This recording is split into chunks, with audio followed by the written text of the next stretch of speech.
اللہ فرماتے ہیں آج تم سارے کے سارے جب اللہ کے حضور پیش ہوگے قبروں سے اٹھائے جاؤ گے، کوئی چیز بھی تم سے چھپی نہیں رہ جائے گی، لا تخفی منکم خافیہ، ذرہ برابر تمہاری کوئی شے چھپی نہیں رہ جائے گی، کھل کے سامنے آ جائے گی۔ آغاز کس طرح ہوگا؟ فَأَمَّا مَنْ أُوتِيَ كِتَابَهُ بِيَمِينِهِ فَيَقُولُ هَاؤُمُ اقْرَءُوا كِتَابِيَهْ، جس بندے کے دائیں ہاتھ میں اس کا نامہ اعمال دے دیا جائے گا، وہ اپنے ساتھ کھڑے ہوئے لوگوں کو کہے گا آؤ دیکھو اللہ نے مجھ پر کتنا کرم کیا ہے، پڑھو تو صحیح، دیکھو تو صحیح ذرا کتنا بڑا انعام ملا ہے مجھے، کیونکہ دائیں ہاتھ میں نامہ اعمال ہوگا۔ قرآن بھی کہتا ہے، حدیث بھی کہتا ہے نامہ اعمال پیچھے سے دیا جائے گا، اس کو پتہ ہی نہیں چلے گا دینے والا کون تھا، ہر ایک کے ہاتھ میں تھما دیا جائے گا اور یہ کام لمحات میں وجود میں آئے گا۔ اور پھر وہ کیا کہے گا؟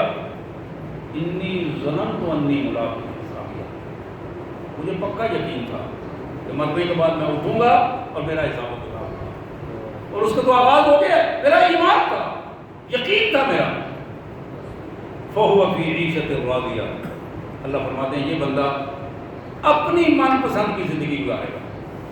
پچھلی زندگی تو گئی، اب جس زندگی کا آغاز ہو رہا ہے فَهُوَ فِي عِيشَةٍ رَاضِيَةٍ، یہ زندگی اس کی مرضی کے مطابق ہوگی، ہم اس میں انٹرفیئرنس نہیں کریں گے، اس کو جو چاہیے ہوگا، جو مانگے گا، جو ذہن میں لائے گا وہ ہم اس کو دیں گے، اسی وقت دے دیں گے، سب کچھ اسے ملے گا۔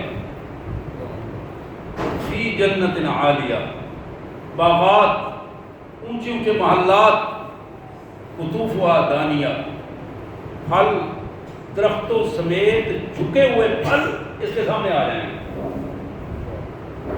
اس کو کہنے کی ضرورت، توڑنے کی ضرورت نہیں پڑے گی، جو پھل جائے گا وہ اس کے سامنے آ جائے گا۔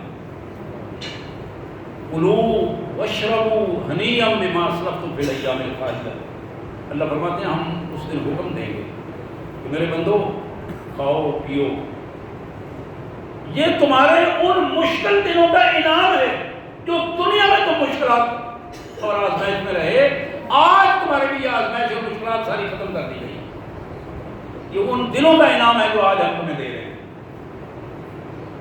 حضرات یہ حشر کا ایک منظر یہ ہے جو کائنات تمہارے گھر میں دکھا ہے، آغاز ہوگا، قبر سے بندہ اٹھے گا، یہ وہ باتیں ہیں جو میں کہانی نہیں سنا رہا ہوں، الفاظ ہیں قرآن کے، قبر سے اٹھے گا، دائیں ہاتھ میں نامہ اعمال ہوگا، خوشی سے ساتھیوں کو دکھائے گا اور یہ اظہار کرے گا کہ میرا ایمان سچا ایمان تھا، میرا حساب و کتاب ہوگا، اور اس وجہ سے آج حساب و کتاب ہوا ہے، یہ مالک کی مہربانی ہے۔ اللہ فرماتے ہیں کہ یہ بندہ اپنی من پسند کی زندگی گزارے گا، یہ جنتوں میں رہے گا، محلات ہوں گے، نعمتوں بڑی جنتیں ہوں گی، جو یہ چاہے گا وہ اسے ملے گا، اور ساتھ ہی فرمایا کہ ہم یہ کہہ دیں گے اس دن اپنے بندوں کو خطاب کر کے کہیں گے کہ آج تمہیں جو کچھ مل رہا ہے یہ دنیا کی زندگی میں جو تم آزمائشوں میں رہے ہو یہ اس کا بدلہ ہے، آج ہم تمہیں دے رہے ہیں۔ اب حضرات ایک دوسرا منظر ہے، یہ دوسرا منظر بھی دل تھام کے سننا پڑے گا، اس میں بھی ہمارا کردار ہے، وہ پہلے میں بھی کردار تھا، اس میں بھی ہمارا کردار ہے۔ وَأَمَّا مَنْ أُوتِيَ كِتَابَهُ بِشِمَالِهِ فَيَقُولُ يَا لَيْتَنِي لَمْ أُوتَ كِتَابِيَهْ، اور وہ بندہ جس کے بائیں ہاتھ میں اس کا نامہ اعمال دیا جائے گا، دائیں ہاتھ میں تو نہیں مل سکے گا، اب بائیں ہاتھ میں جب ملا تو پھر فوراً اس کی زبان سے یہ نکلا جملہ یا لیتنی لم اوت کتابیہ، کاش کاش افسوس مجھے یہ نامہ اعمال نہ دیا جاتا۔ پڑھنے پڑھانے والی بات تو بھول گیا وہ، جو ہی اس کے بائیں ہاتھ میں آیا اب اسے پتہ چل گیا کہ اگلا اس کا نتیجہ کیا ہے، مار کتنی پڑنی ہے، میری حالت کیا ہوگی، وہ ساری کہانیاں اس کو سمجھ آ گئی، کیوں ہی بائیں ہاتھ میں نامہ اعمال آیا۔ اب وہ رونا پیٹنا اور تڑپنا اور یا لیتنی لم اوت کتابیہ، کاش میرا وہ نامہ اعمال مجھے نہ دیا جاتا، میرا ریکارڈ ضائع ہو جاتا، میرے سامنے نہ آتا۔ ولم ادری ما حسابیہ، میری تو سوچ میں بھی نہیں تھا کہ مجھے مر کر اٹھنا ہے. میں تو دنیا کو ہی سب کچھ سمجھتا تھا. بولا مدر ما حسابیہ, میں نے کبھی سوچا بھی نہیں تھا کہ حساب و کتاب کا سلسلہ بھی ہوگا. یا لیتہا کانت القاضیہ, کاش کہ موت میرا قصہ تمام کر دے. موت کے بعد دوبارہ میں نہ اٹھ پاتا. ایک ترجمہ اس کا یہ ہے اور دوسرا ترجمہ یہ بھی ہے, کاش کہ آج کی یہ عدالت قائم ہی نہ ہوتی, مجھے اس کے سامنے پیش نہ ہونا پڑتا. یا لیتہا کانت القاضیہ, کاش کہ موت میرا قصہ تمام کر دیتی, وقت ختم کر دیتی, مجھے دوبارہ نہ اٹھنا پڑتا. ما اغنی عنی مالیہ, میرے مال و دولت نے مجھے بچایا نہیں.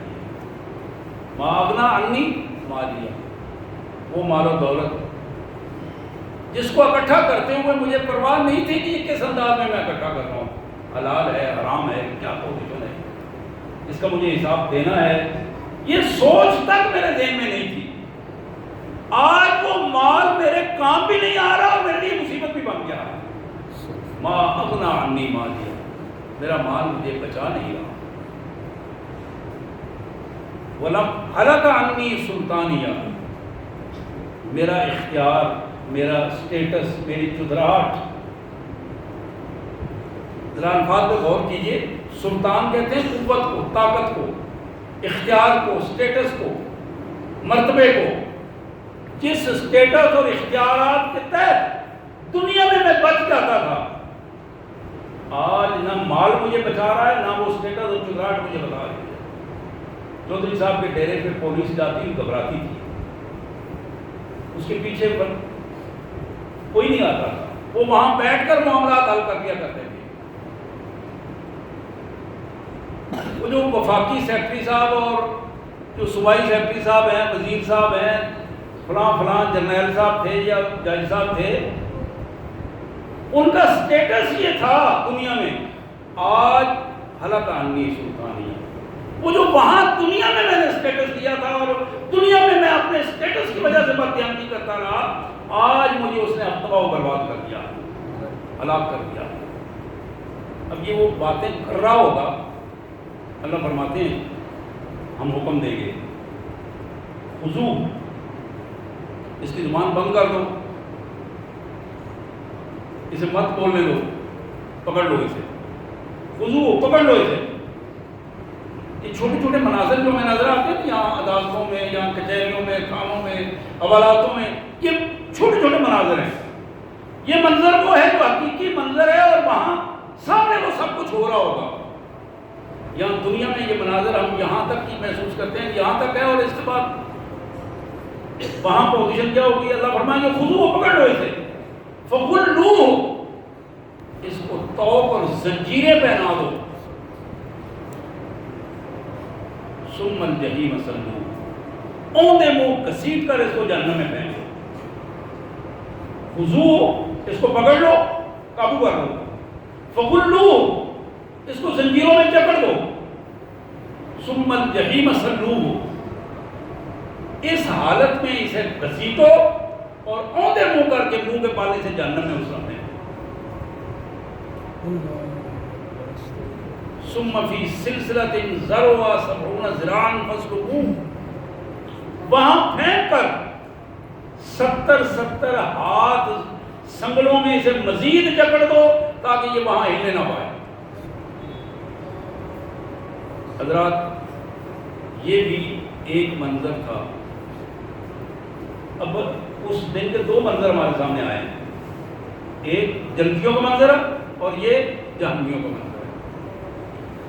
اب آخری یہ 3-4 آیات ہیں جس میں اللہ تعالیٰ فرد قرارداد جرم اس پہ لگاتے ہیں کہ جرم کیا کیا تھا, کیوں یہ اس کے ساتھ اتنا کچھ ہوا, ایسا کیوں ہوا.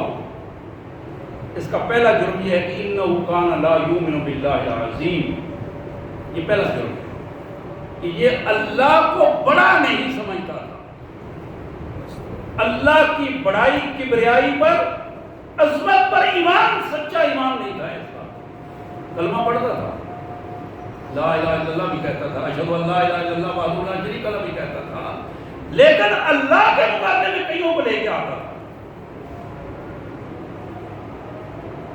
زندہ کو بھی، مردہ کو بھی، دولت کو بھی، اسٹیٹس کو بھی، جاگیرداری کو بھی، چدراٹ کو بھی، سرطکاری کو بھی،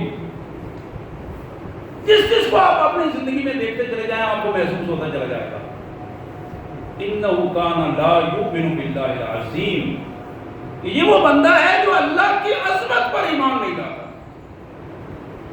اللہ کو بڑا نہیں سمجھتا، کہیں برادری کو بڑا سمجھ لیتا، کہیں اپنے آپ کو بڑا سمجھ لیا، کہیں اللہ کی نافرمانی کرتے ہوئے بیوی بچوں کو بڑا سمجھ لیا، کہیں اپنے سینئر کو بڑا سمجھ لیا، کہیں کوئی مجبوری بنائی، کہیں کوئی مجبوری بنائی، لیکن اللہ کے احکامات کو تاراج کرتا، اِنَّهُ كَانَ لَا يُؤْمِنُ بِاللَّهِ الْعَظِيمِ، اللہ کی عظمت پر یہ ایمان نہیں، یہ پہلا جرم ہے، اور اس جرم کو اندازہ کر لیجئے، اندازہ اگر ہو جائے گا تو اصلاح کی بات ہوگی، اندازہ نہیں ہوگا جرم کا تو پھر اصلاح کی بات نہیں ہوگی، اِنَّهُ كَانَ لَا يُؤْمِنُ بِاللَّهِ الْعَظِيمِ۔ دوسرا جرم قرآن یہ کہتا ہے وَلَا يَحُضُّ عَلَىٰ طَعَامِ الْمِسْكِينِ، یہ دو جرائم بتائیں بس، ایک اللہ کی عظمت پر ایمان نہیں ہے، اور دوسرا اللہ کے بندوں کو اپنے سے حقیر سمجھتا تھا، اللہ کے بندوں پر خرچ نہیں کرتا تھا، بخل تھا، پیسہ سمیٹ کے رکھتا تھا، اللہ کے بندوں کو نہ احترام دیتا تھا، نہ اللہ کے بندوں کو اب ان کے ساتھ بیٹھ کر کھانا کھانا بھی اپنی توہین سمجھتا تھا۔ حضرات یہ دو جرائم ہیں جن کی وجہ سے وہ سارا اوپر کا منظر جو اللہ نے سنایا۔ میں پھر دوہرا دوں، پہلا جرم یہ ہے کہ انہ لا یؤمن باللہ العظیم، انہ کان لا یؤمن باللہ العظیم، کہ یہ بندہ اللہ کی عظمت پر ایمان نہیں لاتا، یہ پہلا جرم ہے۔ اور دوسرا جرم ولا یحض علی طعام المسکین، مسکین کو مسکین نہیں سمجھتا تھا، حقیر سمجھتا تھا، نہ اس کو کھانا کھلانا، نہ اس کو اس کے ساتھ تعاون کرنا، نہ اس کے حقوق ادا کرنے، اور یہ وہ ایک گیپ تھا جو معاشرے میں طبقاتی گیپ تھا جس نے کشمکش پیدا کر دی تھی۔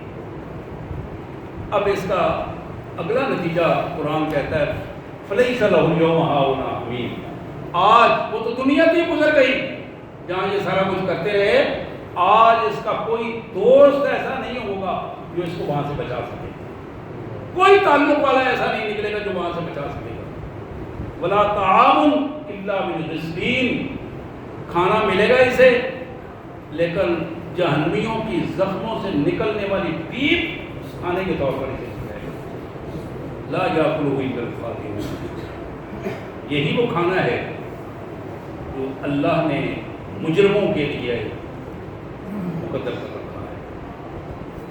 اللہ سے دعا ہے اللہ تبارک و تعالیٰ میں توفیق عطا فرمائے کہ ہم اس کے ہمارا شمار اس کے فرما بردار بندوں میں ہو۔ تھوڑی سی زندگی ہے، ان دو چیزوں پر ضرور غور کیجیے، اللہ سے ہمارا رابطہ کیا ہے اور بندوں سے کیا ہے۔ صلی اللہ علیہ نبی و آلہ و صحبہ وسلم۔